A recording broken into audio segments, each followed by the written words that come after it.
Inirekomenda ng Department of Health na ideklara ng National Public Emergency ang dumaraming kaso ng HIV sa bansa. Isa sa mga itinuturong dahilan niyan ay ang pakikipagtalik sa mga nakikilala lang sa social media. Nasa frontline ng balitang yan, si JC Cosico.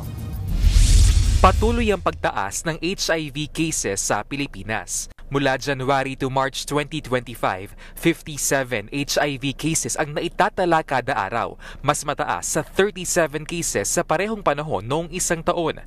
Karamihan edad 25 to 34. Mula 2010 hanggang 2024, higit 500% raw ang itinaas ng HIV cases. Kaya ayon sa DOH, kailangan nang ideklara sa lalong madaling panahon bilang National Public Health Emergency ang Human Immunodeficiency Virus o HIV.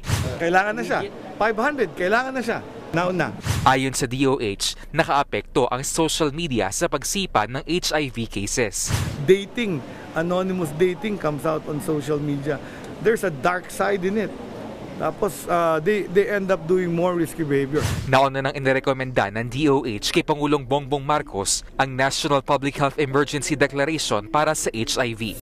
Sa ilalim nito, magtutulong-tulong ang mga ahensya ng gobyerno para mapuksa ang sakit. Magkakaroon ng cabinet meeting ang DOH ukol dito at para ma-brief na rin daw si PBBM sa HIV situation sa bansa.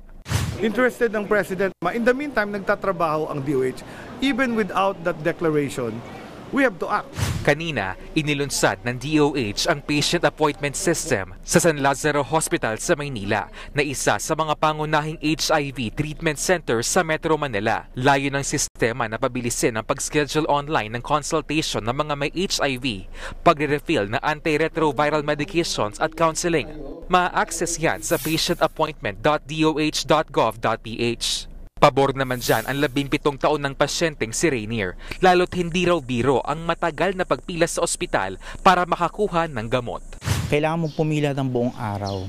Minsan, less than 5 minutes, tapos na yung consultation. Yung pila mo, 6 na oras. Nagbabalita mula sa Frontline, JC Cosico, News 5. Mga kapatid, Cheryl Cosim po, huwag maging huli at maging una sa lahat sa balitaan.